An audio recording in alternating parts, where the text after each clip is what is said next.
Media మిత్రులందరికీ నమస్కారం.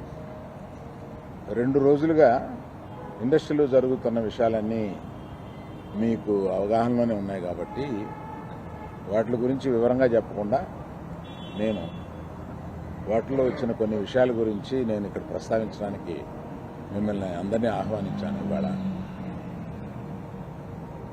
2 రోజుల నుంచి ఆ నలుగురు అని వస్తుంది. ఆ నలుగురు కొంచెం నెగిటివ్ షేడ్ తోటి ఆ నలుగురు కబంధాస్తాలతోటి ఇండస్ట్రీని పట్టుకు బాబు, ఆ నలుగురికి నాకు సంబంధం లేదు, ఆ నలుగురిలో నేను లేను. అసలు ఇది 15 సంవత్సరాల క్రితం స్టార్ట్ అయింది ఆ నలుగురు అని. ఆ నలుగురు ఆ తర్వాత ఆ 10 అయింది, అది ఎవరు పట్టించుకోలేదు. ఓ 10 మంది దగ్గర ఉన్నాయి థియేటర్లో. నేను ఆ నలుగురు వ్యాపారంలో నేను బయటకు వచ్చేసాను. నేను లేను. కోవిడ్ ఆ టైంలోనే బయటకు వచ్చేసాను. నాకున్న అంటే ఎగ్జాంపుల్ మీరు ఇలా చెప్పొచ్చు అనుకోవచ్చు, తెలంగాణలో నాకు ఒక్క థియేటర్ కూడా లేదు ప్రస్తుతం. తెలంగాణలో నాకు ఉన్నది ఒకే ఒక థియేటర్, త్రిపుల్ఏ, దానికి ఓనర్. కనుక నా దగ్గర ఒక్క థియేటర్ కూడా లీజులో లేదు. ఆంధ్రాలో కూడా అన్నీ వదిలేసుకుంటా వచ్చేసి నా దగ్గర మొత్తం 1500 థియేటర్లు ఆంధ్రాలో ఉంటే, అదే మొత్తం తెలుగు రాష్ట్రాల్లో ఉంటే నా దగ్గర 15 లోపు ఉన్నాయి. అన్నీ వదిలేసుకుంటారాగా అవి కూడా మా స్టాఫ్ తోటి లీజులు అయిపోయిన తర్వాత ఎప్పుడు లీజులు రెన్యూ చేయకండి వీటిని అని చెప్పాను. కనుక నా దగ్గర ఆ థియేటర్లు లేవు. ఎందువల్ల నన్ను అంటే పాత అలవాటు కొద్దీ అందరూ నన్ను ఆ నలుగురులో అదేదో ఫోటోలు వేయడానికి మాది బాగుంటాయి కనుక అందరు పెద్దల ఫోటోలు వేస్తా, విమర్శకు బాగుంటుంది కనుక కొంచెం అలా విమర్శిస్తున్నారు. నేను దయచేసి మీడియా మిత్రులను అడిగేది ఏంటంటే, ఆ నలుగురు అని వేసేటప్పుడు నన్ను కలపకండి. నేను లేను, ఆ వ్యాపారంలో లేను. నేను అన్నీ వదిలేశాను. 1500 థియేటర్లకి 15 మాత్రమే, 15 లోపే నా దగ్గర ఉన్నాయి. అవి కూడా త్వరలో నా దగ్గర ఉండవు, వద్దని చెప్పాను. అది ప్రథమంగా మీకు అందరికీ చెప్పడం కోసం ఈ మీటింగ్ పెట్టాను. అది కాకుండా నా వృత్తి గత 50 ఏళ్లుగా సినిమాలు తీయడం. నేను ఆ వృత్తిని నమ్ముకుని ఉన్నాను. ఇది మధ్యలో ఉన్న చిన్న అవకాశం లాంటిది ఏదో వచ్చింది, ఇది నాకు సరిపోదు అని అనుకుని నేను బయటకు వచ్చేసాను. 1వ తారీఖు నుంచి మేము థియేటర్లు మూసేస్తాం అన్న దీని మీద ఆంధ్రప్రదేశ్ మన సినిమాటోగ్రఫీ మినిస్టర్ గారు రియాక్ట్ అయిన విధం చాలా సమంజసమైందని నేను ఫీల్ అవుతున్నాను. ఎందువల్లంటే నాకు కూడా మీరు ఆన్ రికార్డ్ చెప్తున్నాను, ఈ థియేటర్లకు సంబంధించిన ఏ మీటింగ్లోనూ నేను వెళ్ళలేదు. నేను కావాలని వెళ్ళలేదు, నాకు ఇష్టం లేదు. ఈ థియేటర్కి సంబంధించి 3 మీటింగులు జరిగినాయి. 3 మీటింగులకి నేను వెళ్ళలేదు. వెళ్ళకపోగా మా గీతా ఫిల్మ్ డిస్ట్రిబ్యూటర్స్ని కానీ అదర్ అసోసియేటెడ్ ప్రొడ్యూసర్స్ కానీ ఎవరిని వెళ్ళొద్దు అని చెప్పాను. కారణం ఏంటంటే, థియేటర్స్ నిజంగానే స్టాండ్ అలోన్ థియేటర్స్కి చాలా కష్టాలు ఉన్నాయి. ఆ కష్టాలు ఉన్నప్పుడు అవి వచ్చి డిస్కస్ చేసుకుని ఇండస్ట్రీ పెద్దలతో ఛాంబర్ అని ఒకటి ఉంది, గిల్డ్ అని ఉంది, వీటిని అప్రోచ్ అయ్యి అందులో డిస్కస్ చేసుకుని సమస్యలు సామరస్యంగా కుదరకపోతే అప్పుడు ప్రభుత్వానికి వెళ్ళి ప్రభుత్వం చెప్పుకున్నాం. ఎక్కడో ఏదో కుదరక అన్నీ ఫెయిల్ అయినప్పుడు అయితే అన్నీ ఫెయిల్ అయినాయి కనుక మేము మూసుకుంటున్నాము, 1వ తారీఖు నుంచి మేము మూసేస్తాము అని అంటున్నారు.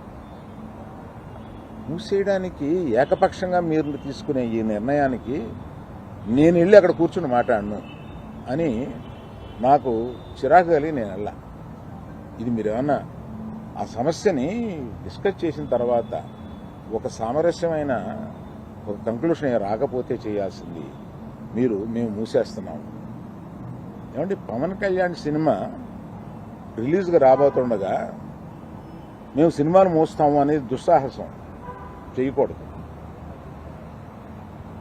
ఆ దుస్సాహసానికి మీరు ముందడుగు వేయకూడదు. అది పెద్దలు కానివ్వండి, చిన్నలు కానివ్వండి చెప్తున్నాను. ఎందుకంటే మన ఇండస్ట్రీ నుంచి ఎవరు ఏది అడిగినా హెల్ప్ చేస్తున్న మనిషి ఆయన. ఆ రోజు మేము అశ్విని దత్ గారి కోసం కొద్దిమంది కలిపి వెళ్ళాం పవన్ కళ్యాణ్ గారిని కలవడానికి. అశ్విని దత్ గారి సినిమా వస్తుంది, దానికి కాస్త రేట్స్ ఇప్పించండి అని చెప్పి అడగడానికి.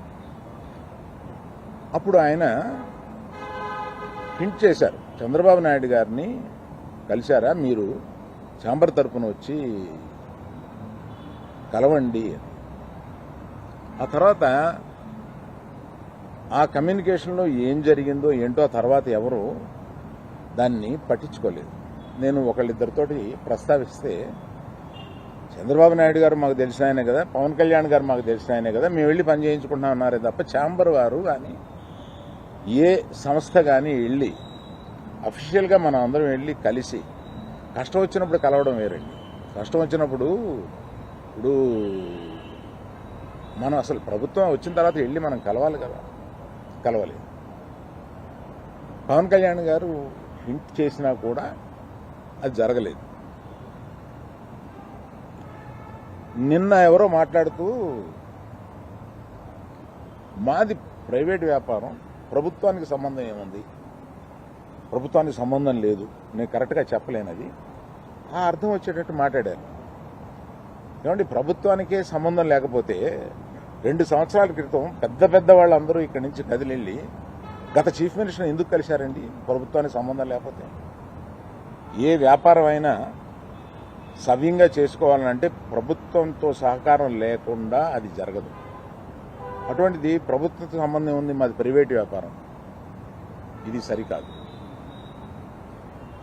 ప్రభుత్వంతో సంబంధం ఉంటుంది, ప్రభుత్వం కోఆపరేషన్ కావాలి. ఒకటే ఎగ్జాంపుల్, వాళ్ళ కోఆపరేషనే అక్కర్లేకపోతే మనలో పెద్ద వాళ్ళందరూ వెళ్ళి ఎందుకు కలిశారు, గత చీఫ్ మినిస్టర్ని ఎందుకు కలిశారు? మనకు కష్టం వచ్చిందనే కదా వెళ్ళి కలిశారు. కష్టం వస్తే కానీ వెళ్ళి కలవా? ఒక ఫార్మాలిటీ లేదా?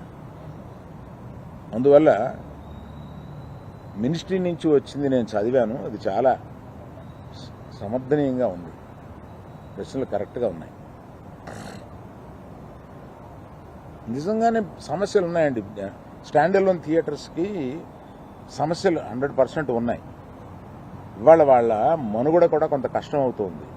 ఆ మనుగడ కష్టమైనప్పుడు వాళ్ళందరూ ఏకమై వచ్చి ఏం చేయాలా అని ఒక నిర్దిష్టమైన దీంతో కాకుండా ఇట్లాగా మేము మూసుకుంటున్నాము థియేటర్లో, ఇప్పుడు మీరు మాతో సంభాషణకి రండి, అది నాకు నచ్చక నేను వెళ్ళలేదు, అందరికీ వెళ్ళొద్దు అని చెప్పాను. మీరు దయచేసి, నేను మీకు కొన్ని ప్రశ్నలు ఉంటాయి, మీరు ప్రశ్నలు అడగవచ్చు.